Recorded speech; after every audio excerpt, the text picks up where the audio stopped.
kualitas pendidikan sudah maju seperti itu. Oke, gitu ya untuk tambahannya. Semoga jadi insight baru untuk kelompok 4. Sudah ada ya? Dilihat di sini. Sudah lengkap anggotanya? Mbak Fani sudah ada? Sudah hadir? Sudah hadir, Pak. Oke, silakan Mbak Fani ya. Baik, terima kasih Pak Nadia atas kesempatannya. Sebelumnya, apakah kelompok 4 sudah hadir semua?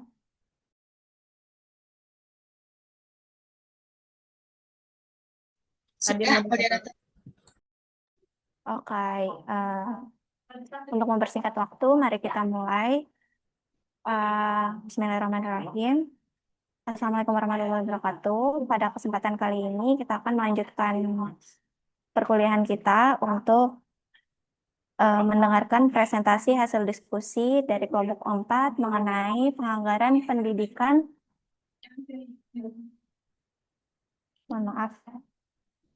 Mengenai penganggaran pendidikan dalam perspektif global. Boleh di next?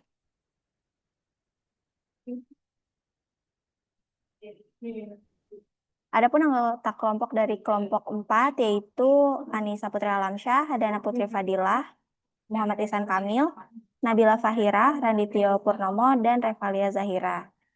Adapun topik materi yang akan dipaparkan oleh kelompok 4 yaitu mengenai konsep dasar penganggaran pendidikan, prinsip penganggaran pendidikan dalam perspektif global, serta peran lembaga internasional. Untuk mempersingkat waktu, saya persilakan kelompok 4 untuk memaparkan materi. Silakan.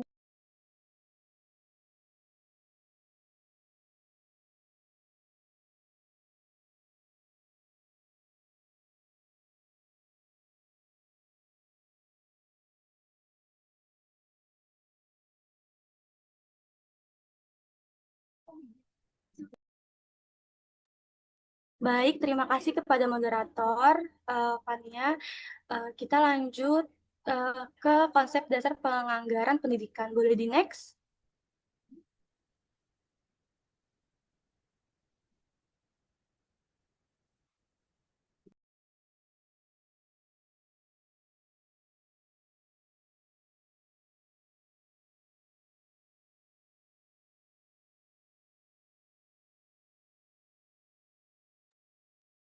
Tolong di next, Ihsan.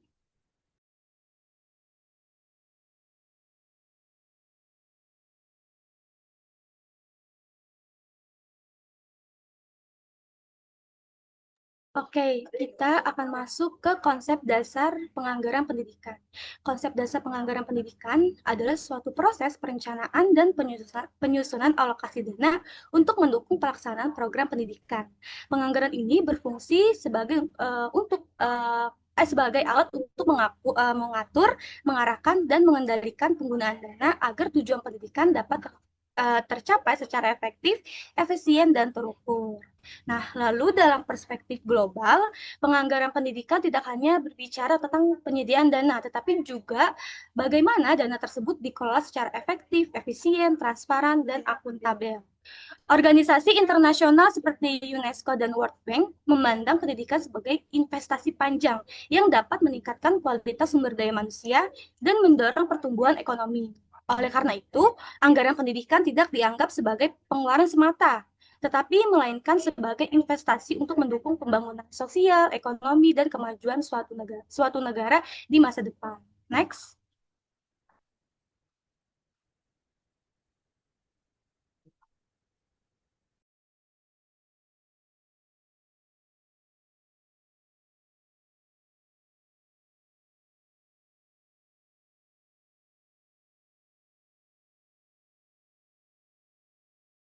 Selanjutnya akan dibacakan oleh rekan saya.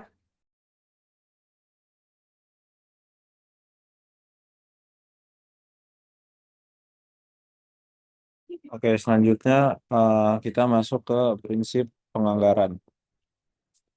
Jadi pada penganggaran pendidikan itu ada 3 prinsip utama, yaitu ada efisiensi, efektivitas, dan transparansi.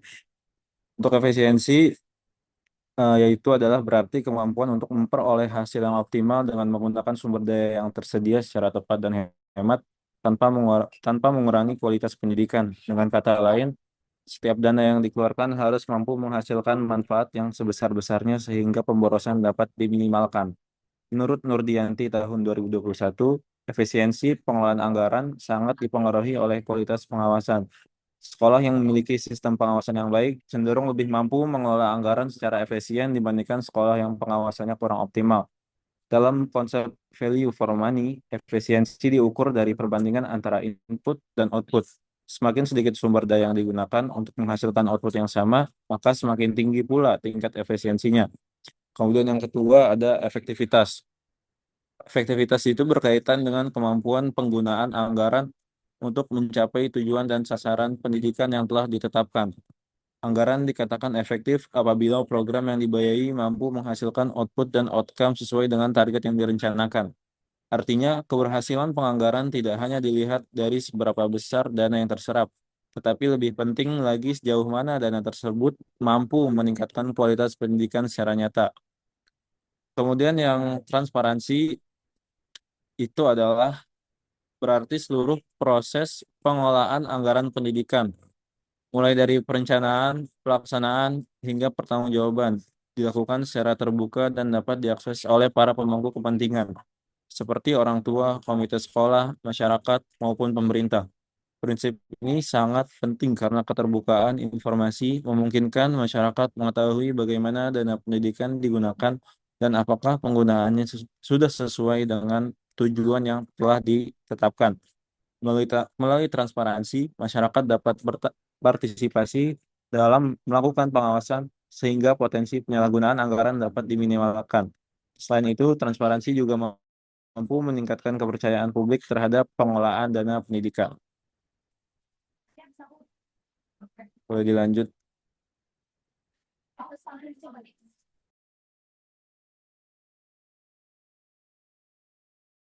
Oke, selanjutnya penganggaran pendidikan dalam perspektif global. Dalam konteks global, penganggaran pendidikan memiliki peran yang sangat penting dalam mendukung pencapaian tujuan pembangunan berkelanjutan. Khususnya tujuan keempat yang menekankan pentingnya pendidikan yang inklusif, adil, dan berkualitas bagi seluruh masyarakat. UNESCO menegaskan bahwa ketersediaan pembiayaan pendidikan yang memadai merupakan prasyarat utama untuk menjamin akses pendidikan yang merata dan peningkatan kualitas pembelajaran. Namun, hingga saat ini masih terdapat kesenjangan yang cukup besar dalam pengalokasian anggaran pendidikan antara negara maju dan negara berkembang. Negara-negara berpendapatan tinggi umumnya memiliki kemampuan fiskal yang lebih besar sehingga dapat menyediakan fasilitas pendidikan yang lebih lengkap. Teknologi pembelajaran yang lebih maju dan tenaga pendidikan yang lebih berkualitas dibandingkan dengan negara-negara berpendapat rendah yang masih menghadapi berbagai keterbatasan sumber daya. Boleh selanjutnya. Laporan Education Finance Watch 2024 dari Bank Dunia dan UNESCO menunjukkan bahwa selama 1 dekade terakhir, total belanja pendidikan secara global terus meningkat, namun kenaikan ini tidak menghasilkan peningkatan signifikan dalam alokasi pada anak, terutama di negara-negara miskin dengan populasi yang terus bertumbuh. Adapun kedua gambar tersebut menunjukkan bagaimana Indonesia memberikan perhatian yang cukup besar terhadap sektor pendidikan baik dibandingkan negara lain maupun dari sisi peningkatan anggaran dari tahun ke tahun. Gambar pertama ini merupakan anggaran pendidikan sebagai persentase PDB 2024. Grafik pertama memperlihatkan persentase anggaran pendidikan terhadap produk domestik bruto atau PDB beberapa negara pada tahun 2024. Yang pertama ini ada Brasil yang memiliki alokasi tertinggi sekitar 6%, Brasil sekitar 5,9%. Yang ketiga ini ada Meksiko, Malaysia, dan Vietnam mengalokasikan sekitar 4 sampai 4,3% dari PDB. Selanjutnya ada Indonesia mengalokasikan sekitar 3% dari PDB, dan yang terakhir ada Myanmar menjadi yang terendah sekitar 2% dari PDB. Artinya dari setiap 100 rupiah yang dihasilkan perekonomian Indonesia, sekitar 3 rupiah dialokasikan untuk sektor pendidikan. Meskipun lebih rendah dibandingkan beberapa negara lain, Indonesia tetap termasuk negara yang memberikan perhatian cukup besar terhadap pendidikan karena secara konstitusi pemerintah mengalokasikan minimal 20% APBN untuk sektor pendidikan. Untuk gambar kedua ini ada alokasi APBN pendidikan Indonesia dari tahun 2015 hingga tahun 2026. Grafik kedua ini menunjukkan perkembangan anggaran pendidikan Indonesia dari tahun 2015 hingga 2026. Yang pertama ini tahun 2015, anggaran pendidikan berada di kisaran 400 triliun. Selanjutnya anggaran terus meningkat hampir setiap tahunnya. Untuk di tahun 2020 sampai di tahun 2023 terjadi kenaikan yang cukup stabil, dan di tahun 2024 hingga 2026 peningkatannya semakin besar hingga mendekati 700 triliun pada 2026. Dengan ini menunjukkan bahwa pemerintah Indonesia terus menambah investasi di bidang pendidikan, baik untuk pembangunan sekolah, peningkatan kualitas guru, bantuan pendidikan, maupun program pendidikan lainnya. Laporan Education Finance Watch 2024 menjelaskan bahwa belanja pendidikan dunia memang terus meningkat, sebagaimana terlihat pada grafik kedua yang menunjukkan kenaikan anggaran pendidikan Indonesia. Namun, peningkatan anggaran tersebut belum tentu diikuti peningkatan dana yang diterima setiap peserta didik. Hal ini terjadi karena jumlah penduduk usia sekolah terus bertambah. Akibatnya, meskipun total anggaran pendidikan meningkat, dana tersebut harus dibagi kepada lebih banyak siswa. Maka dari itu, peningkatan anggaran belum selalu menghasilkan peningkatan kualitas pendidikan yang signifikan, terutama di negara berkembang yang memiliki pertumbuhan penduduk tinggi. Selain besarnya anggaran yang dialokasikan, efektivitas dan efisien penggunaan anggaran pendidikan juga menjadi perhatian utama dalam perspektif global. Berbagai penelitian menunjukkan bahwa peningkatan anggaran pendidikan tidak selalu menghasilkan peningkatan mutu pendidikan apabila tidak diiringi dengan tata kelola yang baik. Oleh karena itu, organisasi internasional seperti UNESCO, World Bank, dan OECD mendorong penerapan prinsip transparansi, akuntabilitas, efisiensi, dan pemerataan dalam pengelolaan anggaran pendidikan. Penganggaran yang efektif harusnya mampu memastikan bahwa dana yang tersedia benar-benar digunakan untuk meningkatkan kualitas pembelajaran, memperkuat kapasitas guru, menyediakan sarana dan prasarana yang memadai, serta memperluas kesempatan belajar bagi seluruh peserta didik tanpa diskriminasi. Perkembangan teknologi digital dalam pengalaman global selama pandemi COVID-19 semakin menegaskan pentingnya penganggaran pendidikan yang adaptif dan berkelanjutan. Pandemi juga menyebabkan gangguan pembelajaran yang signifikan di berbagai negara, sehingga pemerintah perlu mengalokasikan anggaran tambahan untuk mendukung pembelajaran jarak jauh, penyediaan perangkat teknologi, pengembangan platform digital, serta pemulihan kehilangan pembelajaran. Dari kondisi tersebut, menunjukkan bahwa sistem pembiayaan pendidikan harus mampu merespons sebagai perubahan dan tantangan global secara cepat dan efektif. Maka dengan demikian, penganggaran pendidikan dalam perspektif global tidak hanya berfokus pada peningkatan jumlah dana yang dialokasikan, tetapi juga pada bagaimana dana tersebut dikelola secara optimal untuk menghasilkan pendidikan yang berkualitas, merata, dan berkelanjutan bagi seluruh masyarakat. Boleh dilanjut?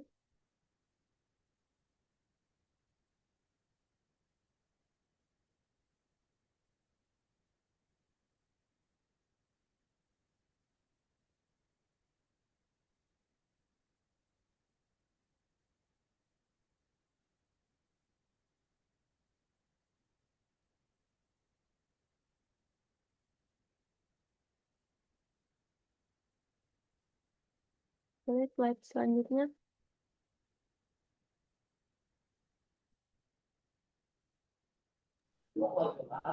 Baik, selanjutnya saya akan menjelaskan tentang peran lembaga internasional dalam penganggaran pendidikan.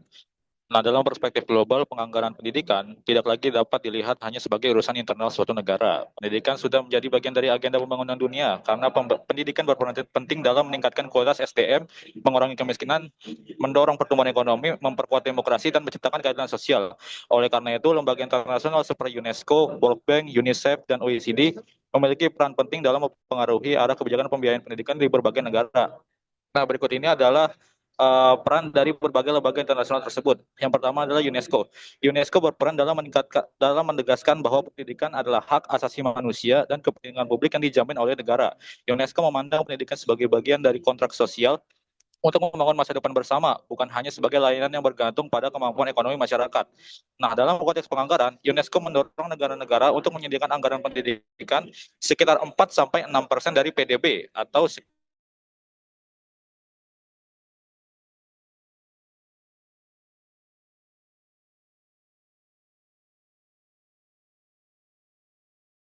namun tantangannya bukan hanya pada besar anggaran, melainkan juga pada kualitas penggunaan, efektivitas program, dan keadilan distribusinya. Kemudian yang kedua adalah World Bank. World Bank atau Bank Dunia berperan dalam melihat pendidikan sebagai investasi strategis dalam pembangunan modal manusia. Melalui perspektif human capital, pendidikan dianggap mampu meningkatkan kompetensi, produktivitas, pendapatan, dan daya saing suatu negara. Setelah pandemi COVID-19, World Bank bersama UNESCO dan UNICEF menyoroti adanya krisis pembelajaran global. Salah satunya ditandai dengan meningkatnya learning poverty, yaitu adalah kondisi di mana anak-anak usia sekitar 10 tahun belum mampu membaca dan memahami teks sederhana. Hal ini menunjukkan bahwa anggaran pendidikan tidak cukup hanya digunakan untuk memperluas akses sekolah, tetapi juga harus diarahkan pada pemulihan hasil belajar, peningkatan mutu guru, penguatan literasi dan numerasi, serta dukungan bagi peserta didik yang tertinggal. Kemudian yang ketiga itu ada UNICEF. UNICEF menekankan pentingnya pendanaan pendidikan yang berpihak kepada anak-anak yang rentan. Kelompok ini mencakup anak dari keluarga miskin, anak perempuan, penyandang disabilitas, anak di wilayah terpencil, serta anak-anak yang terdapat konflik, bencana, dan kritik sosial. Menurut UNICEF, pendidikan tidak dapat dipisahkan dari persoalannya seperti kemiskinan, kesehatan, gizi, sanitasi, perlindungan anak, dan kondisi keluarga. Karena itu penganggaran pendidikan perlu dilakukan dengan pendidikan lintas sektor. Artinya anggaran pendidikan tidak hanya memastikan anak terdaftar di sekolah, tetapi juga memastikan mereka dapat hadir, belajar secara optimal. Dan yang keempat itu adalah OECD. OECD ini berperan dalam menyediakan data atau indikator pada penilaian pendidikan yang berskala internasional. Salah satu contoh instrumennya adalah PISA, yaitu program penilaian kemampuan peserta didik dalam literasi membaca, matematika, dan sains. Data PISA sering digunakan oleh berbagai negara, termasuk Indonesia, untuk mengevaluasi efektivitas kebijakan dan pengeluaran pendidikan. Namun, indikator internasional seperti PISA tetap perlu digunakan secara kritis. Skor dan peringkat global memang dapat membantu mengidentifikasi masalah, tetapi tidak boleh menjadi satu-satunya ukuran keberhasilan pendidikan. Karena mutu pendidikan juga dipengaruhi oleh kondisi sosial, budaya sekolah, kesejahteraan guru, latar belakang keluarga, dan kesenjangan antar wilayah. Boleh di next?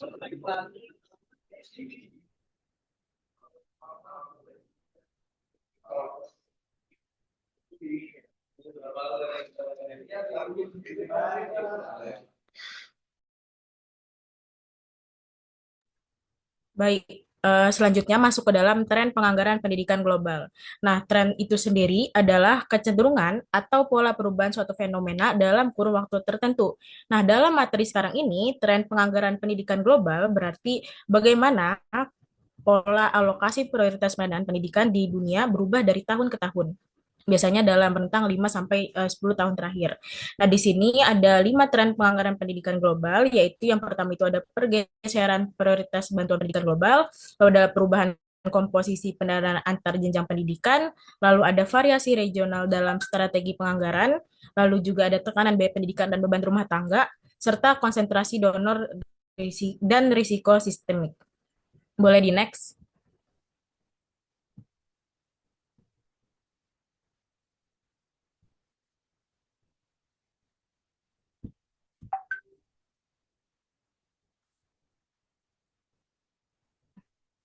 Nah, penjelasan yang pertama yaitu tren pergeseran prioritas bantuan pendidikan global. Nah, data dari Harris dan Rochester tahun 2025 dari What Works Hub for Global Education di sini menunjukkan bahwa ada sebuah paradoks di mana secara nominal bantuan pendidikan global meningkat dari sekitar 202 triliun menjadi 267 triliun dalam periode 2014 ke 2013. Nah, namun secara prioritas, pangsa pendidikan terhadap total bantuan ODA, yaitu ODA itu adalah Official Development Assistance, yaitu bantuan resmi dari negara maju ke negara berkembang, atau bahasa lainnya itu dari negara kaya ke negara miskin, itu merosot drastis dari 7,4% menjadi hanya 5,8%. Nah, mengapa hal ini terjadi? Karena hampir 80% peningkatan bantuan global dialihkan untuk merespon kedaruratan. Nah, dana tersebut terserap untuk biaya pengungsi di negara pendonor gitu. Bantuan wilayah konflik seperti Ukraina, Suriah, Yaman, Gaza, dan Ethiopia, serta pemulihan infrastruktur pasca konflik. Nah, lalu jika melihat data terbaru OECD yang dirilis April 2026 ini, krisis pendanaan pendidikan bukan lagi sekedar prediksi dari masa lalu. Nah, penurunan ODA global sebesar 23,1% di tahun 2025 akibat pemotongan 56,9% anggaran oleh Amerika Serikat membuktikan bahwa ruang fiskal untuk bantuan pendidikan dunia saat ini memang sedang berada di titik terendahnya sejak adanya agenda SDG 2030. Nah, penurunan prioritas ini sebenarnya juga menimpa sektor kesehatan dan namun yang mengkhawatirkan dari sektor pendidikan ini adalah polanya yang terus menurun dan juga berkelanjutan gitu. Hal ini menjadi bukti bahwa agenda pendidikan mendesak mulai tersisi oleh belanja krisis yang bersifat darurat dan juga politis. Lalu tren yang kedua yaitu perubahan komposisi pendanaan antar jenjang pendidikan. Nah, di sini bantuan pendidikan dasar menurun sekitar 20% dalam 5 tahun terakhir. Nah, bantuan pendidikan tinggi meningkat dan menjadi sektor penerima bantuan terbesar. Nah, peningkatan ini didorong oleh Jerman dan Prancis melalui skema Impute Tuition Cost. Istilah ini berarti biaya kuliah mahasiswa dari negara berkembang yang kuliah di Eropa dihitung sebagai bantuan nih. Tetapi dananya tidak pernah keluar dari negara donor itu sendiri. Lalu uang itu langsung diserap oleh universitas tempat. Akibatnya negara seperti Cina dan India secara statistik tampak menerima bantuan besar. Namun padahal tidak ada transfer dana realnya untuk membangun sekolah atau juga pelatihan guru. Nah, skema ini menyumbang 20% bantuan global sehingga memanipulasi statistik bantuan yang real untuk di lapangan. Nah, sementara itu dukungan untuk pelatihan guru dan juga penguatan sistem pendidikan umum masih sangat rendah. Padahal peningkatan kualitas guru itu adalah kunci utama untuk mengatasi krisis dalam pembelajaran. Nah, proyeksi dari UNESCO ini menambah kekhawatiran karena bantuan pendidikan global diperkirakan akan turun lebih dari 25% pada tahun 2027 dengan pemotongan berdampak paling keras pada pendidikan dasar di negara termiskin. Lalu selanjutnya boleh di next.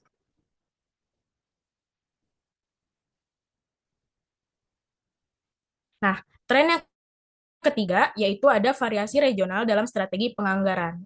Sebuah analisis oleh Aisyah et al. Tahun 2025 mengidentifikasi 4 kategori utama strategi penganggaran pendidikan pada era disrupsi, yaitu transformasi pendanaan publik, lalu ada pendekatan publik swasta, lalu transformasi digital dan perubahan struktur biaya, serta pertimbangan dampak sosioekonomi. Nah, di sini regionalnya itu ada Eropa Timur, yaitu fokus pada pendanaan berbasis kinerja dan inovasi, lalu Eropa Barat ada Inggris, Jerman, dan Prancis, itu berfokus pada analisis dampak sosial ekonomi. Nah, di sini terjadi fenomena unik di mana lonjakan biaya kuliah itu justru memicu semangat dari keluarga kurang mampu gitu untuk menguliahkan anaknya. Karena pendidikan tinggi ini dianggap sebagai satu-satunya jalan keluar dari zona kemiskinan. Lalu ada dari Amerika Utara, yaitu Meksiko, US, dan Kanada. Dia menerapkan sistem monitoring dan evaluasi atau MNI berbasis kinerja. Nah, lalu juga contohnya yaitu Meksiko melalui Coneval, yaitu badan otonom yang melakukan evaluasi eksternal tahunan terhadap kemiskinan dan juga kebijakan sosial, serta US dan Kanada yang menggunakan dashboard data real time. Nah, untuk kawasan Asia sendiri itu dia masih menghadapi masalah. Nah, masih menghadapi masalah seperti ketidakcukupan pendanaan di Laos, lalu juga inkonsistensi implementasi PBB di Thailand, lalu juga ketidaksesuaian lokasi di Indonesia dan rendahnya literasi keuangan di tingkat sekolah seperti di negara Filipina. Nah, variasi strategi ini menunjukkan bahwa tidak ada model universal, jadi setiap kawasan itu harus menemukan pendekatan yang sesuai dengan konteksnya. Lalu tren yang keempat yaitu tekanan biaya pendidikan dan juga beban rumah tangga. Nah, Rukmana et al. Tahun 2025 mengidentifikasi 3 teman utama. Yang pertama itu tekanan finansial pasca pandemi. Yang kedua itu rumah tangga menanggung biaya langsung seperti contohnya sekolah, seragam, dan buku, dan biaya tidak langsung seperti transportasi, internet, HP, dan juga bimbingan belajar yang meningkat. Yang ketiga itu ada alokasi 20% anggaran Indonesia belum sepenuhnya mengatasi pemerataan. Nah, ketimpangan digital itu menjadi faktor utama. Nah, data dari OECD ini mengatakan bahwa anak dari keluarga kurang mampu sangat kesulitan akses pembelajaran jarak jauh karena keterbatasan perangkat dari internet itu. Nah, alhasil kesenjangan akses ini bukan lagi soal biaya sekolah, melainkan ketidakmampuan keluarga menyediakan infrastruktur digital untuk belajar. Nah, tren yang kelima ini yaitu tidak kalah penting, yaitu konsentrasi donor dan juga risiko sistemik. Nah, dari Harris dan Rochester tahun 2005 melaporkan bahwa 5 donor terbesar, yaitu Jerman, Prancis, dan US itu sebagai donor bilateral atau bantuan yang diberikan langsung dari pemerintah ke pemerintah. Lalu juga ada International Development Association atau IDA dan World Bank dan Uni Eropa sebagai donor multilateral, yaitu bantuan yang disalurkan melalui lembaga. Menyumbang hampir 50% dari total bantuan pendidikan global. Nah, risiko ketergantungan tersebut sangat fatal. Diikuti laporan resmi data ODA tahun 2025 yang baru saja dirilis dari OECD pada April 2026, mengonfirmasi bahwa sebuah fakta yaitu total bantuan ODA global saat ini anjlok 23,1% dalam setahun. Hal ini merupakan penurunan terdalam sepanjang sejarah dan ironinya itu 95,7% dari total pemotongan tersebut justru dipicu oleh 5 negara donor utama tadi. Lalu laporan OECD ini mencatat US ini memangkas bantuan luar negerinya hingga 57%, sementara Inggris itu memotong anggaran pendidikannya sampai setengahnya. Akibatnya, UNESCO memproyeksikan bantuan pendidikan global merosot lebih dari 25%. Nah, krisis ini berdampak nyata karena membuat 6 juta anak di seluruh dunia ini kehilangan akses pendidikannya pada tahun 2026. Sebagai strategi mitigasinya, fokus beasiswa ini dialihkan ke pendidikan dasar bersamaan dengan optimalisasi donor menengah seperti Kanada, Norwegia, dan juga Korea Selatan, serta penguatan lembaga multilateralnya seperti IDA dan juga GPA atau Global Partnership for Education atau Kemitraan Global untuk Pendidikan. Boleh di next, akan dilanjutkan oleh rekan saya.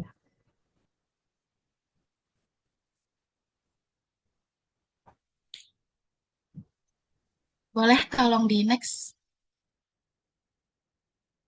Selanjutnya, saya akan menjelaskan terkait penganggaran pendidikan negara maju. Negara maju umumnya memandang pendidikan sebagai investasi jangka panjang yang berperan penting dalam meningkatkan kualitas sumber daya manusia, pertumbuhan ekonomi, dan perkembangan teknologi. Pemerintah memberikan perhatian besar terhadap sektor pendidikan melalui alokasi anggaran yang konsisten dan terencana.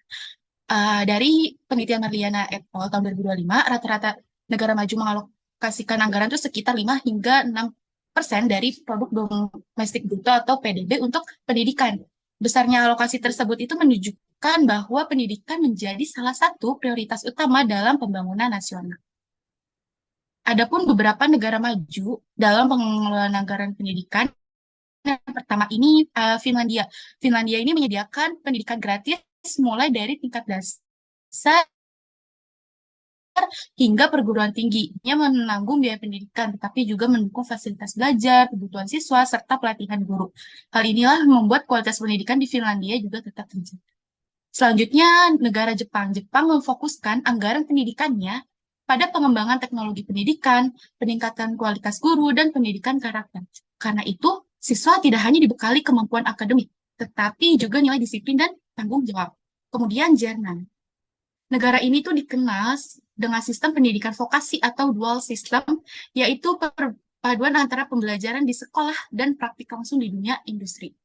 Sistem tersebut membantu menghasilkan lulusan yang siap memasuki dunia kerja. Dan adapun yang terakhir, adalah Korea Selatan. Negara ini itu memberikan perhatian yang besar pada inovasi dan transformasi digital pendidikan. Dukungan anggaran yang tinggi untuk teknologi pembelajaran menjadikan sistem pendidikan Korea Selatan berkembang sangat pesat dan juga sangat kompetitif. Boleh di next.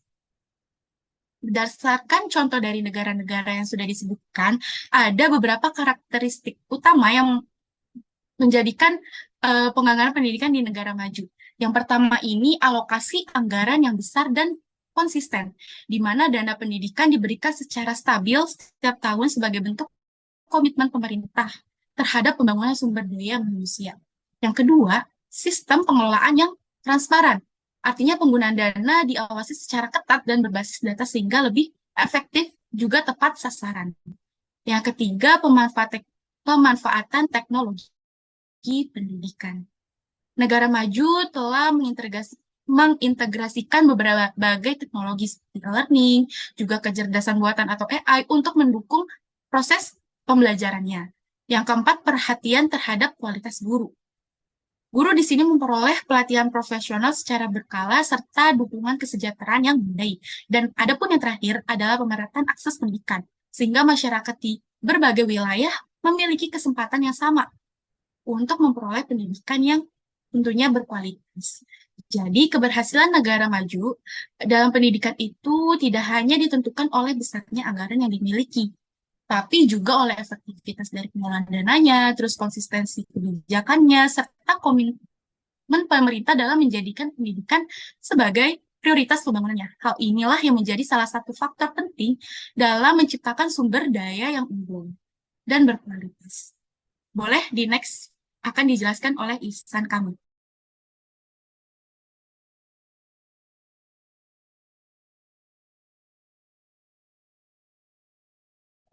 Oke, selanjutnya ada setelah kita bahas tadi di negara maju, sekarang kita akan melihat gimana kondisi penganggaran pendidikan di negara berkembang. Jadi pendidikan itu adalah hak dasar setiap individu, sekaligus faktor penting dalam mewujudkan pembangunan yang berkelanjutan. Melalui pendidikan yang berkualitas, masyarakat itu tidak hanya memperoleh pengetahuan dan keterampilan untuk menghadapi kehidupan sehari-hari, tetapi juga memiliki peluang yang lebih besar untuk meningkatkan kesejahteraan, mengurangi kemiskinan, serta mendorong pertumbuhan ekonomi dan pembangunan sosial suatu negara. Oleh karena itu, dalam beberapa dekade terakhir, banyak negara berkembang mulai meningkatkan investasi di sektor pendidikan sebagai upaya memperbaiki kualitas sumber daya manusia. Bahkan menurut laporan UNESCO, beberapa kawasan berkembang seperti Afrika, kemudian ada Asia Selatan, kemudian Amerika Latin, dan Karibia terus meningkatkan pengeluaran pendidikan hingga mendekati rata-rata negara maju. Namun meskipun anggaran pendidikan dan angka partisipasi sekolah mengalami peningkatan, kualitas pendidikan di banyak negara berkembang masih menghadapi berbagai permasalahan mendasar. Kondisi inilah yang kemudian mendorong perlunya kajian lebih lanjut mengenai karakteristik serta tantangan penganggaran pendidikan di negara-negara berkembang. Nah, berikut adalah 3 karakteristik penganggaran di negara berkembang. Yang pertama, orientasi pengeluaran yang tidak proporsional. Jadi, salah satu permasalahan yang sering ditemukan di negara berkembang adalah ketidakseimbangan alokasi anggaran antar jenjang pendidikan. Jika negara maju lebih memprioritaskan pendidikan dasar sebagai fondasi pembangunan sumber daya manusia, negara berkembang justru cenderung mengalokasikan pengeluaran yang lebih besar pada pendidikan tinggi. Kondisi ini terjadi karena sistem pendidikan seringkali lebih berorientasi pada kebutuhan kelompok tertentu dibandingkan kebutuhan masyarakat secara luas. Akibatnya, pendidikan dasar yang seharusnya menjadi prioritas utama belum mendapatkan dukungan yang optimal. Padahal jenjang inilah yang menjadi dasar bagi keberhasilan pendidikan yang pada tingkat selanjutnya. Kemudian yang kedua, besaran pengeluaran relatif terhadap PDB. Produk domestik bruto atau PDB, secara umum negara berkembang mengalokasikan sekitar 3 hingga 6% dari PDB untuk sektor pendidikan. Jika dilihat dari persentasenya, angka tersebut sebenarnya tidak jauh berbeda dengan negara maju. Namun, karena kapasitas ekonomi negara berkembang masih lebih rendah, jumlah dana yang tersedia secara real juga lebih terbatas. Akibatnya, pemerintahan sering menghadapi kesulitan dalam menyediakan fasilitas pendidikan yang memadai, meningkatkan kesejahteraan guru, mengembangkan teknologi pembelajaran, maupun memperluas akses pendidikan secara merata. Oleh karena itu, meskipun persentase anggarannya cukup besar, dampaknya belum selalu mampu menjawab seluruh kebutuhan pendidikan yang ada. Dan terakhir, ada ketergantung karakteristik ketiga adalah ini ketergantungan pada pembiayaan eksternal, dan dari poin itu banyak negara berkembang masih mengandalkan bantuan dari lembaga internasional maupun organisasi pembangunan untuk mendukung sektor pendidikan. Bantuan tersebut dapat berupa hibah, pinjaman, maupun bantuan teknis dalam berbagai program pendidikan. Di satu sisi, bantuan ini sangat membantu dalam memperluas akses dan meningkatkan kualitas pendidikan. Namun di sisi lain, ketergantungan yang terlalu tinggi dapat menyebabkan kerentanan. Ketika bantuan internasional berkurang atau terjadi perubahan kebijakan donor dana, program pendidikan yang sedang berjalan dapat terganggu. Oleh karena itu, negara berkembang perlu memperkuat sumber pembiayaan dalam negeri agar pembangunan pendidikan dapat berjalan secara lebih mandiri dan berkelanjutan. Oke, selanjutnya ada tantangan utama penganggaran pendidikan di negara berkembang. Yang pertama, korupsi dan kebocoran anggaran. Selain memiliki karakteristik tertentu, negara berkembang tentunya juga menghadapi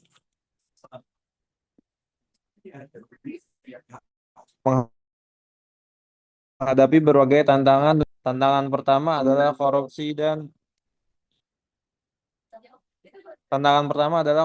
dan kebocoran anggaran. Meskipun pemerintah telah mengalokasikan dana pendidikan dalam jumlah yang besar, tidak seluruh dana tersebut selalu tertukan.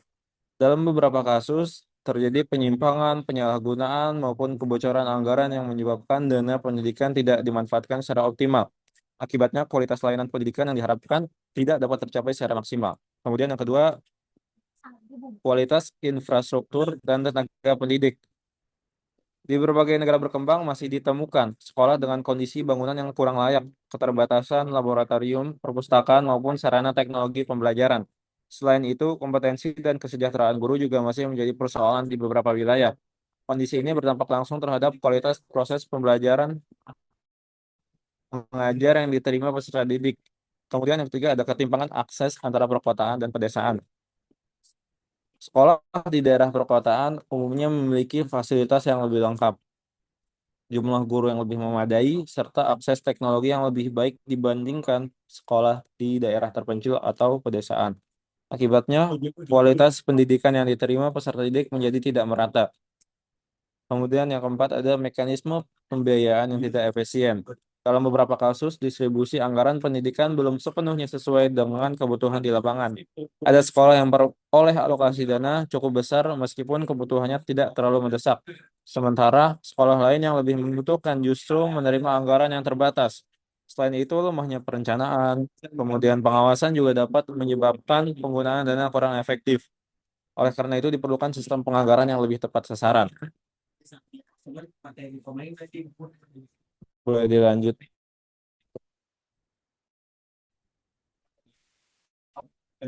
Selanjutnya, setelah tadi sudah dipaparkan terkait perbedaan penganggaran pendidikan di negara maju dan juga negara berkembang, sekarang saya akan menjelaskan terkait kondisi penganggaran di Indonesia, di mana Indonesia ini ditempatkan dalam kelompok negara berkembang yang masih menghadapi berbagai dalam penganggaran pendidikan, di mana penganggaran pendidikan di Indonesia menjadi perhatian terutama di tengah kebijakan efisiensi anggaran dan pelaksanaan berbagai programnya. Terus meskipun anggaran pendidikan dialokasikan minimal 20% dari APBN, tantangan yang dihadapi itu bukan hanya soal jumlah dana atau uang, tapi juga bagaimana dana tersebut itu dapat digunakan secara efektif untuk meningkatkan kualitas pendidikan. Berdasarkan kondisi tersebut, terdapat beberapa aspek yang masih menjadi perhatian dalam penganggaran pendidikan di Indonesia. Di antaranya adalah yang pertama, pemerataan fasilitas pendidikan. Karena masih terdapat perbedaan fasilitas antar daerah-daerah dari daerah terpencil.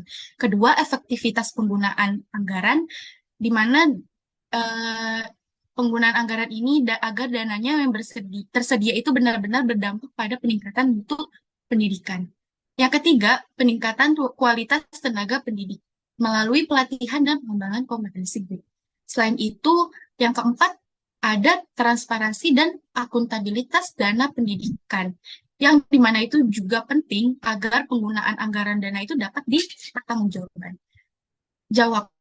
Yang terakhir ini pengembangan teknologi pendidikan, di mana perlu terus didukung agar pembelajarannya itu dapat menyesuaikan dengan perkembangan zaman sekarang dan kebutuhan di era-era digital.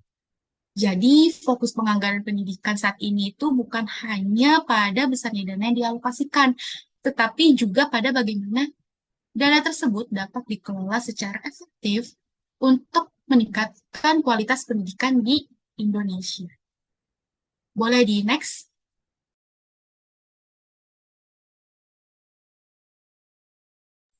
Selanjutnya, di sini terdapat tantangan dan juga solusi penganggaran pendidikan berskala global.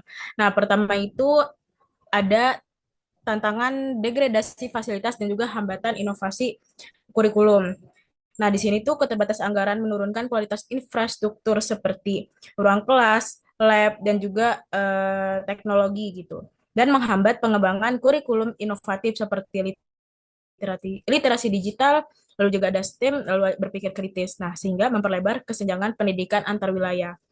Nah, di sini solusi yang ditawarkan yaitu sebagai solusi itu pemerintah perlu mengalokasikan seperti yang dikatakan Nabila tadi 5 hingga 6% PDB total pendapatan kotor sebuah negara untuk pendidikan sesuai rekomendasi dari UNESCO. Nah, selain itu model kemitraan publik swasta dapat diterapkan untuk mendukung pembangunan infrastruktur. Lalu juga langkah ini dibarengi dengan peningkatan transparansi anggaran agar penggunaan dananya itu lebih optimal. Boleh di next. Lalu untuk tantangan yang kedua itu adalah peningkatan beban utang dan juga ketimpangan pendanaan. Nah, di sini tantangan kedua adalah terkait beban utang dan juga ketimpangan, di mana hal ini membuat ruang fiskal pemerintah menjadi terbatas untuk berinvestasi. Nah, dampaknya itu terlihat dari ketimpangan alokasi per anak yaitu 136 juta rupiah di negara maju berbanding 880.000 rupiah di negara berkembang gitu.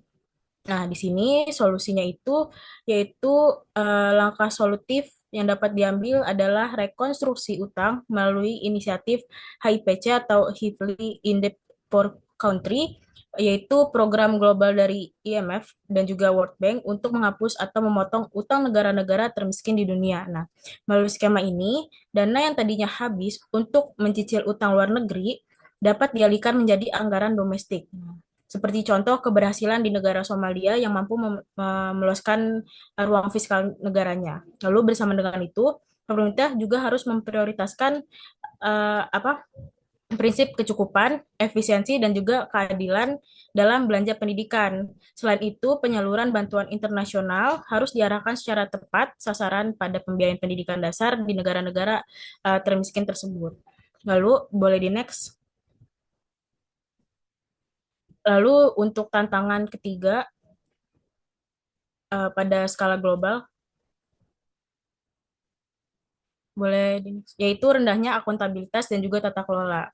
Nah, akuntabilitas rendah dan tata kelola lemah itu menyebabkan ketimpangan alokasi antar wilayah, yaitu sekolah miskin dapat dana lebih kecil, serta pengawasan buruk yang berujung pada ketidaktepatan alokasi, juga ada pemborosan dan juga transparansinya rendah.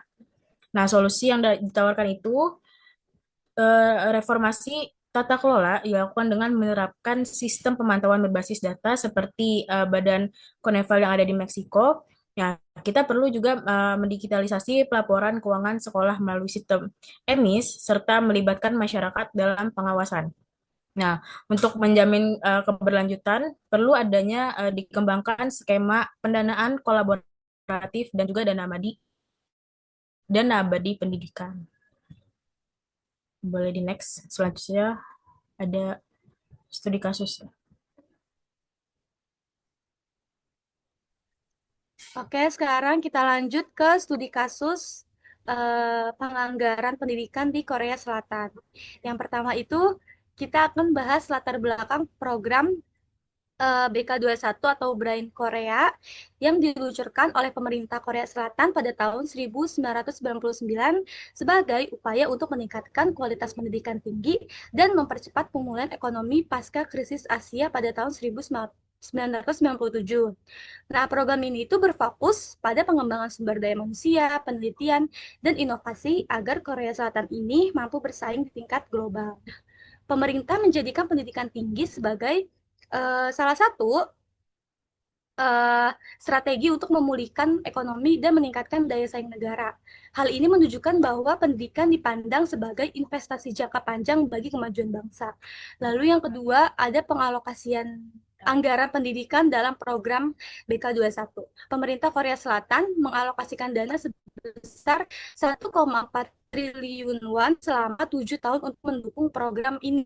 Nah, anggaran ini tuh difokuskan pada pengembangan pendidikan tinggi, peningkatan kualitas penelitian, serta penguatan inovasi guna meningkatkan daya saing di Korea Selatan. Lalu dana tersebut digunakan untuk mendukung berbagai kegiatan penelitian di bidang sains teknologi, ilmu sosial, dan humaniora, serta kebudayaan. Melalui investasi ini, pemerintah Korea Selatan berupaya meningkatkan kualitas perguruan tinggi agar mampu menghasilkan inovasi dan penelitian yang dapat bersaing di tingkat internasional. Nah, mengapa sih dana BK21 ini lebih banyak diarahkan ke pendidikan tinggi dan penelitian? Nah, karena penelitian Korea Selatan ini melihat bahwa kemajuan di suatu negara sangat dipengaruhi oleh kualitas sumber daya manusia, penelitian, dan inovasi. Oleh sebab itu, anggaran pendidikan tidak hanya digunakan untuk menjalankan kegiatan pendidikan, tapi juga menghasilkan pengetahuan dan teknologi yang dapat mendukung pembangunan ekonomi serta meningkatkan daya saing negara. Next. Lanjut ke dampak penganggaran pendidikan terhadap kemajuan Korea di Korea Selatan. Penganggaran pendidikan melalui BK21 ini berhasil meningkat kualitas penelitian dan reputasi pendidikan tinggi di Korea Selatan pada tingkat internasional. Nah, program ini juga mendorong inovasi, meningkatkan kualitas sumber daya manusia yang lebih kompetitif, serta membantu pemulihan dan pertumbuhan ekonomi sosial. Program BK21 ini menunjukkan bahwa penganggaran pendidikan dapat memberikan dampak yang luas bagi kemajuan negara. Melalui pendanaan yang berkelanjutan, dengan demikian investasi dalam pendidikan tidak hanya meningkatkan kualitas akademik, tetapi juga berkontribusi terhadap daya saing dan pembangunan negara secara keseluruhan. Nah, lanjut ke analisis penganggaran pendidikan Korea Selatan dalam perspektif global. Nah, di studi kasus BK21 ini menunjukkan bahwa pendidikan dapat menjadi investasi strategis bagi kemajuan bangsa. Melalui pengelolaan anggaran yang terarah pada pendidikan tinggi dan penelitian, Korea Selatan berhasil meningkatkan daya saing global, memperkuat inovasi, serta mendukung pembangunan ekonomi berbasis pengetahuan. Dalam perspektif global ini, kebijakan menunjukkan adanya perubahan cara pandang pembangunan, yaitu dari yang sebelumnya bergantung pada sumber daya alam menjadi pembangunan yang berbasis pengetahuan. Nah, Korea Selatan menyadari bahwa kemajuan suatu negara tidak hanya ditentukan oleh kekayaan alamnya saja, tapi juga oleh kemampuan dari masyarakatnya dalam menghasilkan inovasi, penelitian, dan teknologi. Oleh karena itu, BK21 menunjukkan bahwa penganggaran pendidikan yang dikelola secara terencana dan berkelanjutan dapat menjadi investasi strategis untuk meningkatkan kualitas sumber daya manusia. Lalu ada memperkuat daya saing global, serta mendukung pembangunan ekonomi di suatu negara. Next.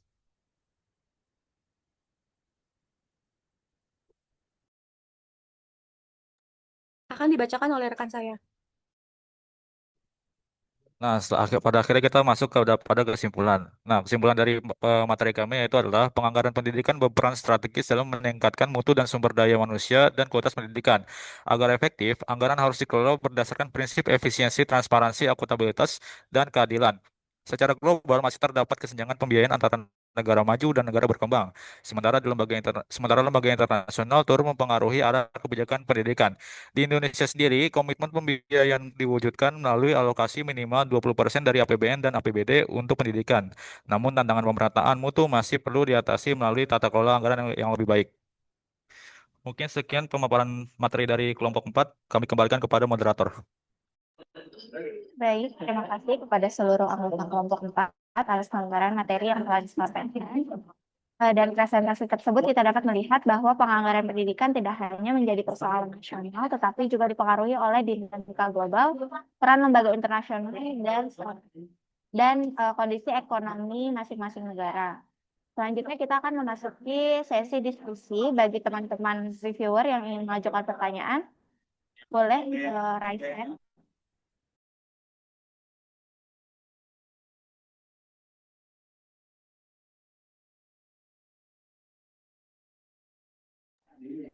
Oke, dipersilakan untuk Khofifah terlebih dahulu. Oke, terima kasih moderator. Sebelumnya terima kasih juga untuk kelompok 4 atas pemaparan materinya. Nah, dari pemaparan tadi saya menangkap bahwa negara berkembang itu kan mengalami masalah pada tata kelola anggaran gitu ya, bukan hanya pada jumlah anggarannya aja. Nah, jika demikian, apakah menurut kelompok kebijakan peningkatan anggaran pendidikan itu masih layak dijadikan indikator keberhasilan pemerintah, atau seharusnya indikator tersebut itu diganti dengan peningkatan kualitas hasil belajar siswa? Gitu aja. Terima kasih. Terima kasih, Khofifah. Boleh dilanjut, Vida, pertanyaannya. Baik, terima kasih moderator. Sebelumnya izin bertanya kepada kelompok 4. Berdasarkan pemaparan kelompok mengenai studi kasus tadi ya, program BK21 di Korea Selatan berhasil meningkatkan kualitas pendidikan tinggi. Nah, menurut kelompok, apakah program ini serupa dapat diterapkan di Indonesia? Kemudian apa tantangan yang mungkin dihadapi? Terima kasih. Baik, terima kasih Vida. Untuk kelompok, apakah membutuhkan waktu diskusi atau mau langsung dijawab?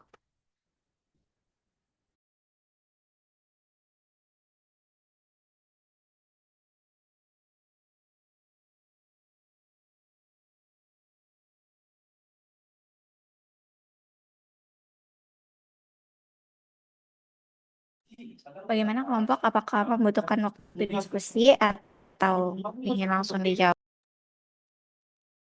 Tuh sekitar 1 menit ya moderator. Izin.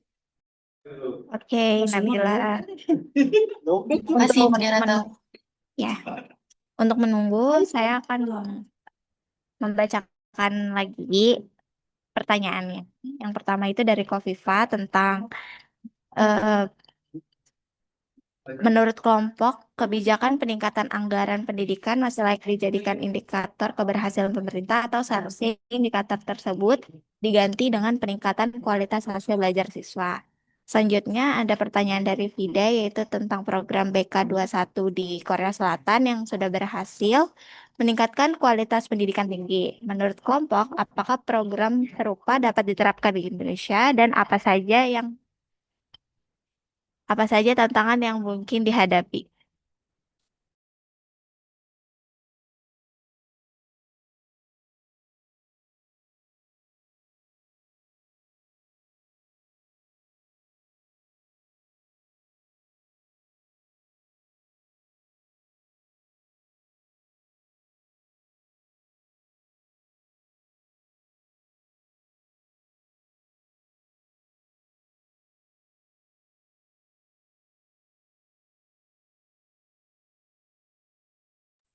Baik, izin menjawab pertanyaan dari Khofifah. Tadi Khofifah bertanya terkait negara berkembang mengalami masalah pada tata kelola anggaran. Tata kelola anggaran bukan hanya jumlah anggarannya. Nah, jika demikian, apakah menurut kelompok kebijakan peningkatan anggaran ini masih layak dijadikan indikator keberhasilan pemerintah, atau seharusnya indikator tersebut diganti dengan peningkatan kualitas hasil belajar siswa? Nah, di sini menurut kelompok kami, kebijakan peningkatan anggaran itu tetap layak dan harus tetap dijadikan indikator keberhasilan pemerintah. Namun, tidak boleh dijadikan hanya satu-satunya sebagai indikator. Nah, keduanya itu harus berjalan beriringan dengan indikator kualitas hasil belajar siswanya.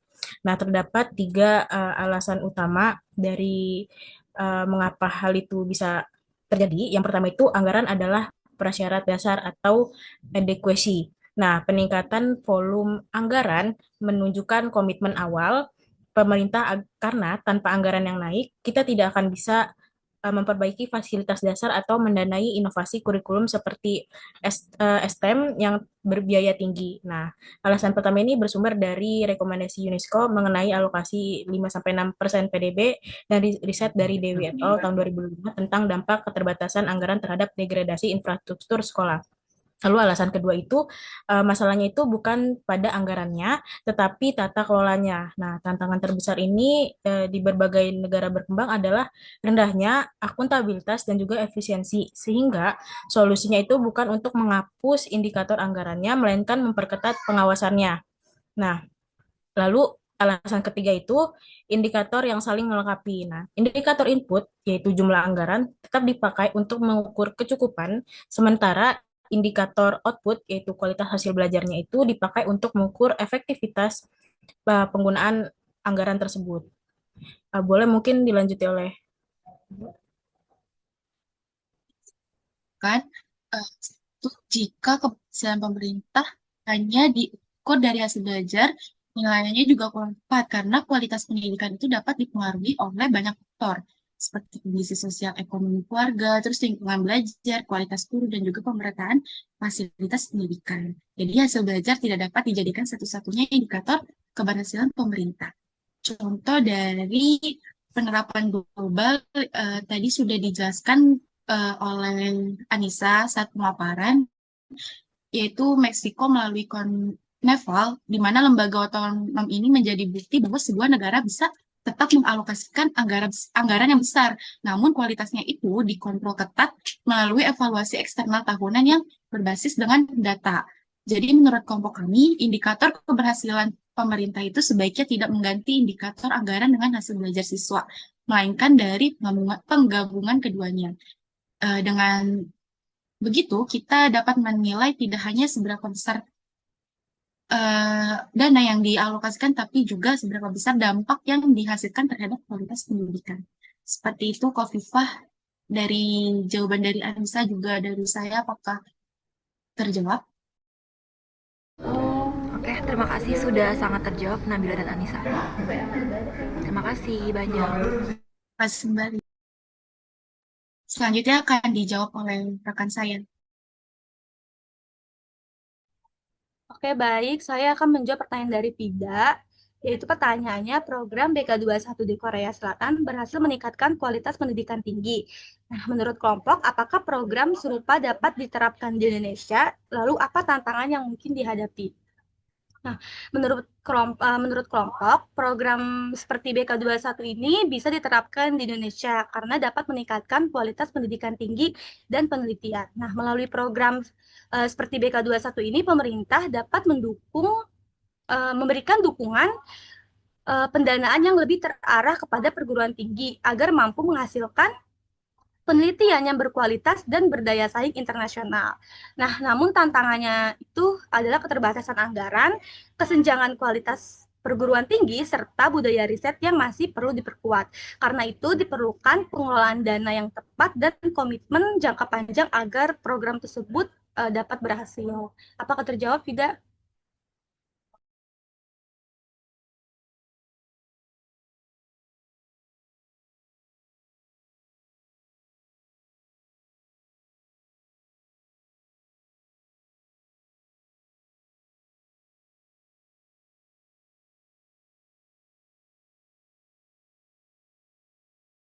Iya, sama-sama, Fida.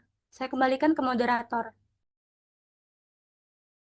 Baik, terima kasih kepada kelompok atas sesi diskusi yang cukup menarik. Sebelum kita akhiri, kami mohon kepada Bapak Teguh atau Pak Nudia untuk memberikan tanggapan, masukan, maupun penguatan terhadap materi dan jalannya diskusi hari ini.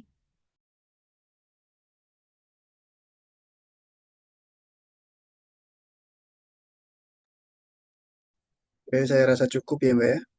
Ada yang mau didiskusikan mungkin dari teman-teman?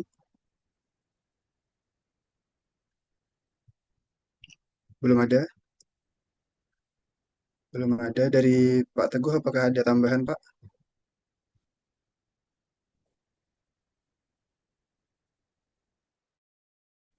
Baik, sebenarnya belum ada ya.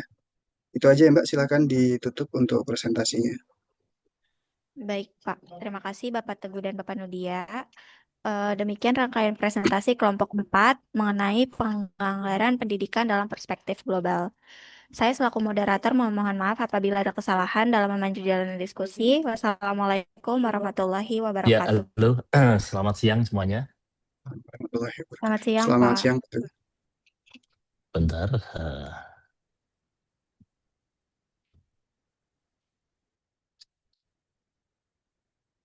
Ya, jadi suara saya terdengar? Masih, Pak. Halo. Terdengar, Pak. Halo, suara saya terdengar sekarang? Oke. Iya, mohon maaf Terdengar, ini. Pak. Sebentar, saya tadi ada beberapa catatan. Sebentar ya. Jadi kita hari ini 2 topik ya. 2 topik mengejar ketertinggalan sebelumnya dari teman sebelah.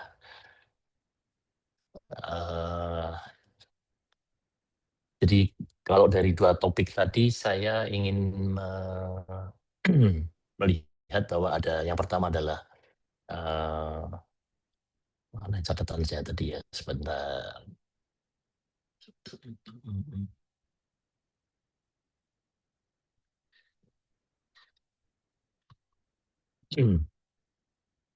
Ya, jadi 2 topik. Yang pertama itu topik tentang kebijakan, ya tadi oleh kelompok sebelumnya, kebijakan pembiayaan pendidikan.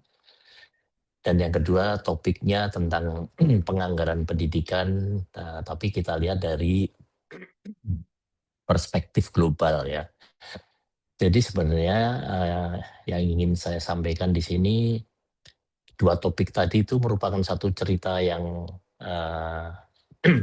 cukup penting, cerita besar, di mana prinsipnya adalah gini. Yang pertama, kebijakan pembiayaan pendidikan. Kalau kebijakan itu bicara tentang arahnya ya, arahnya itu mau kemana di situ ya. Jadi kebijakan pendidikan itu merupakan satu, katakanlah hal di mana kita mau menuju kemana di situ dalam hal ini ya. Tetapi kalau penganggaran ya tadi, penganggaran pendidikan itu bicara tentang instrumen. Jadi kalau kita lihat dua-duanya tadi itu satu sama lain itu ada hubungan sebab akibat atau katakanlah bertahap di situ ya. Yang ingin kita katakan bahwa kebijakan tanpa anggaran ya, jadi kebijakan tanpa alat tadi, tanpa instrumen tadi yang dibicarakan, ada Korea mengatakan seperti ini, Finlandia begitu dan sebagainya. Kita juga ada. Kalau kebijakan itu tanpa anggaran itu mimpi di siang bolong, jadi sekedar kebijakan aja tapi nggak jelas gitu. Tetapi sebaliknya anggaran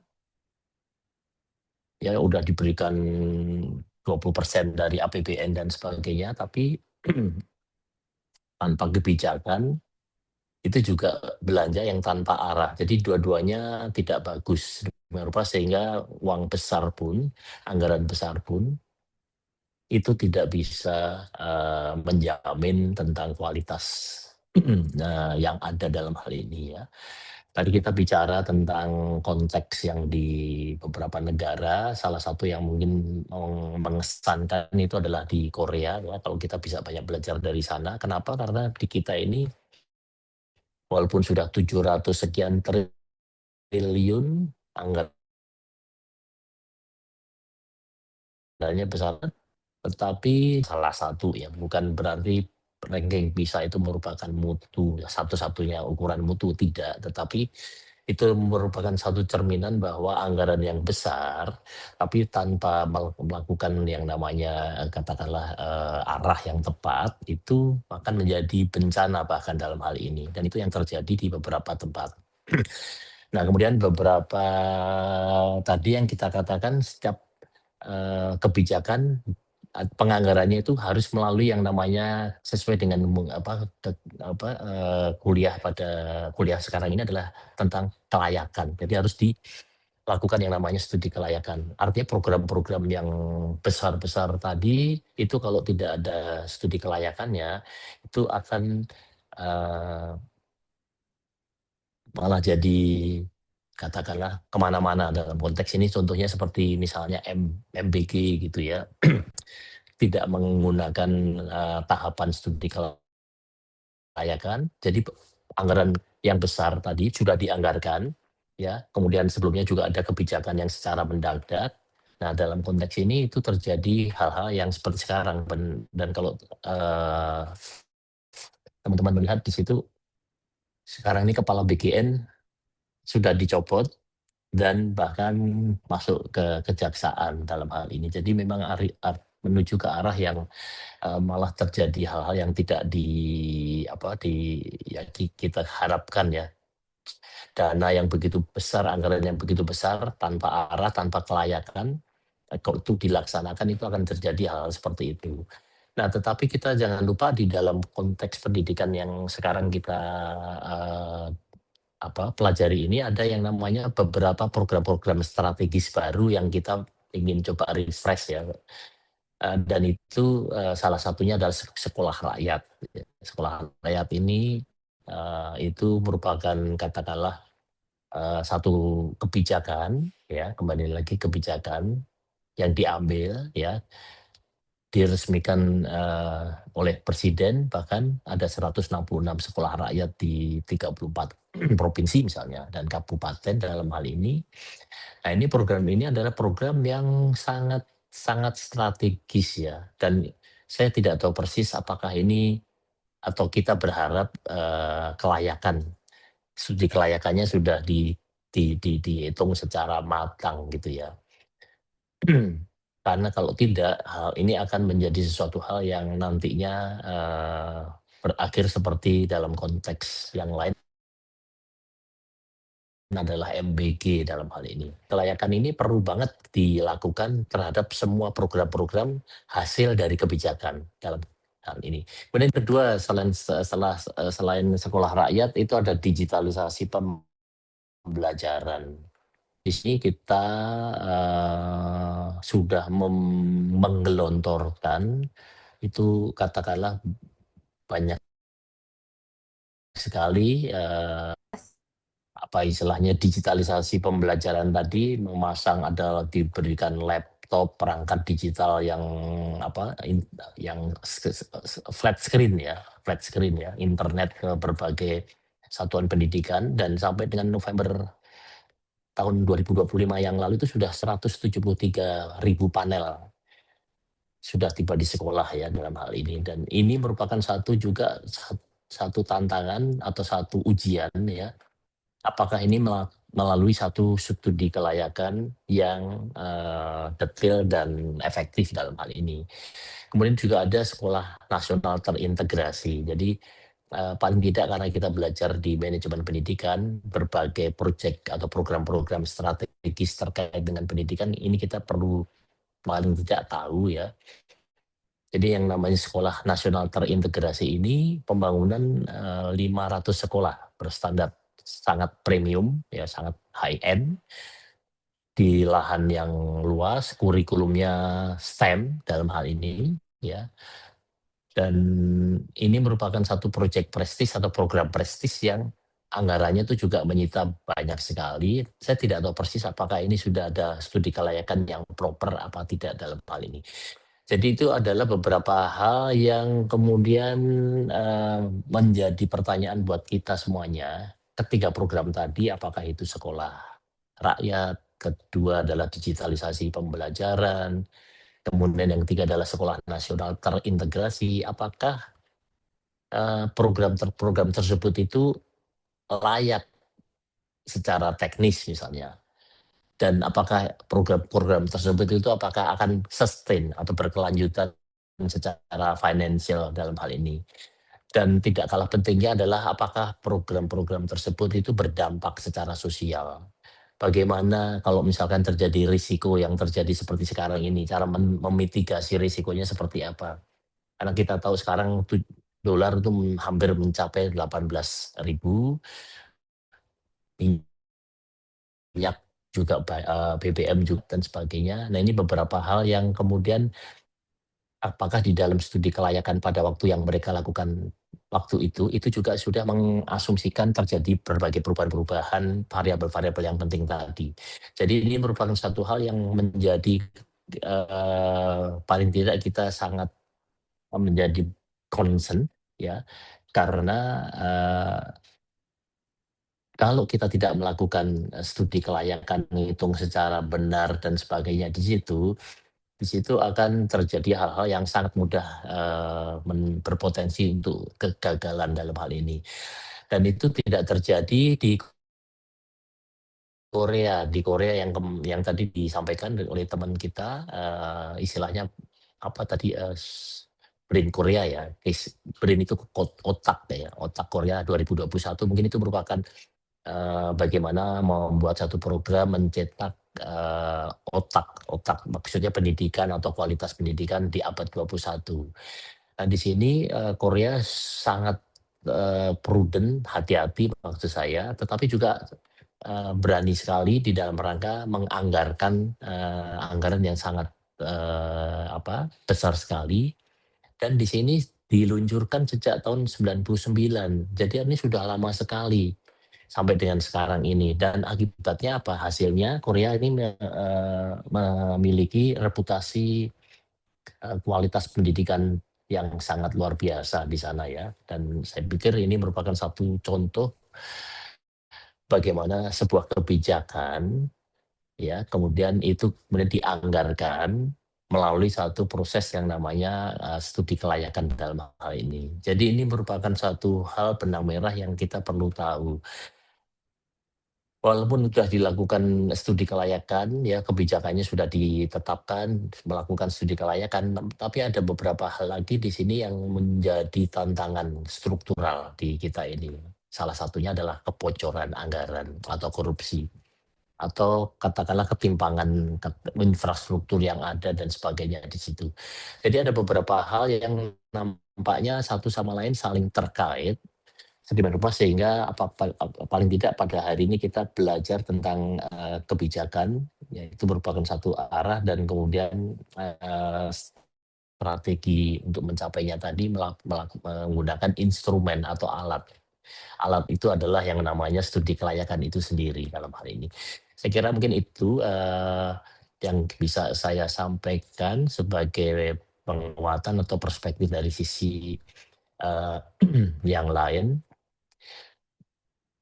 Jadi mungkin summary atau katakanlah ringkasan dari dua paparan yang ada tadi pada hari ini. Jadi gini, kebijakan pembiayaan pendidikan ya itu menentukan kemana kita ingin pergi. Jadi menentukan arah kita itu mau kemana di situ ya.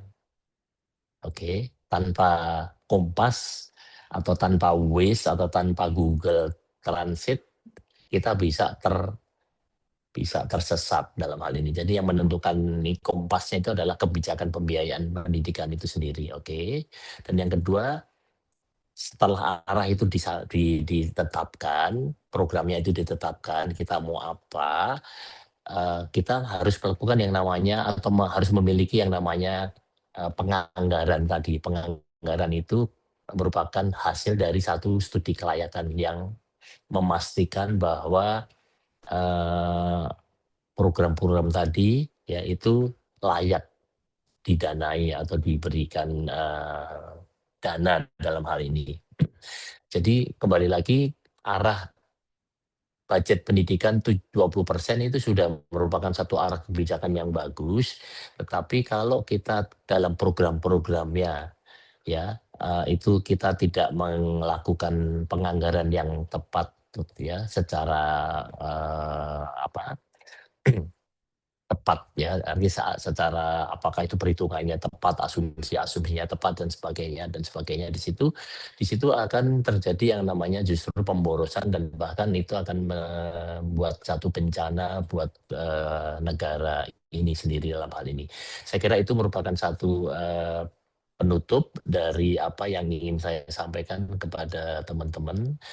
Kita belajar tentang kebijakan itu sebagai satu arah yang harus dicanangkan, dan yang berikutnya adalah kita perlu instrumen atau alat. Alat itu adalah penganggaran didasarkan pada studi kelayakan yang tuntas. Saya kira itu Septia dan teman-teman semuanya dari saya. Kita sampai jam berapa ya hari ini? Atau sudah lewat? Sudah lewat, Pak. Sudah lewat ya. Ya karena kita ada dua Ada menu dua ya. Mohon sesi, maaf teman-teman semuanya. Ya paling tidak itu merupakan penutup ya, saya kira ya. Nggak ada pertanyaan lagi karena sudah lewat juga. Saya juga belum makan siang ini. Jadi tetap sehat, tetap semangat semuanya teman-teman. Terima kasih juga Mas Nudia sudah menemani di awal, dan kita ketemu lagi di minggu depan ya dengan topik yang lebih menarik. Saya kira itu, dan kita mengucapkan syukur, alhamdulillahirabbil alamin. Pada hari ini kita sudah menyelesaikan satu kegiatan yang cukup penting, perkuliahan, dan insya Allah minggu depan kita ketemu dalam kondisi sehat dan lebih semangat lagi. Saya kira itu dari saya. Terima kasih Mas Dudya dan teman-teman. Billahi taufiq wal hidayah. Wassalamualaikum warahmatullahi wabarakatuh. Waalaikumsalam warahmatullahi wabarakatuh. Oke, mungkin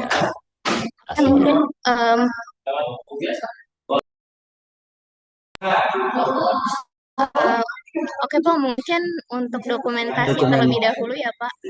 Ya, dokumentasi dulu ya. Boleh untuk on-cam terlebih dahulu ya.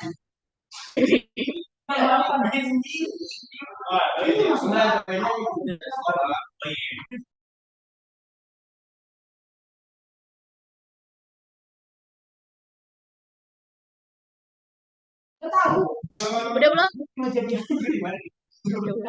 Oke, untuk slide yang pertama, 1, 2, 3. Oke, untuk slide yang kedua, 1, 2, 3. Oke, sudah. Baik, terima kasih. Assalamualaikum warahmatullahi wabarakatuh. Assalamualaikum warahmatullahi wabarakatuh.